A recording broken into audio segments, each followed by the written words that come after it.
तळोदा नगरपालिकेनं जाहीर केलेल्या प्रभाग रचनेतील प्रारूप मतदार यादीवर एकूण 700 हरकती प्राप्त झाल्या असून या हरकतींचा निपटारा करण्यासाठी 17 ऑक्टोबर पर्यंत मुदतवाढ देण्यात आली आहे। पालिकेकडून सोमवारपासून या हरकतींची प्रत्यक्ष चौकशी प्रत्येक प्रभागात जाऊन करण्यात येते।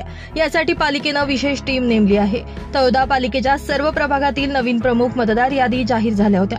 या प्रारूप मतदार यादींवर हरकती घेण्याची मुदत 17 ऑक्टोबर 2025 पर्यंत आहे। या पार्श्वभूमीवर आता शहरातील 681 मतदारांनी पालिकेकडे हरकती नोंदवल्या आहेत। यात विशेष बाब की बहुतांश हरकती या प्रभाग बदलच्या आहेत, कारण मतदार हा प्रत्यक्षात जिथे राहत होते व त्याचे नाव यादीत नाही तर दुसऱ्या प्रभागातील यादीत समाविष्ट करण्यात आले आहे।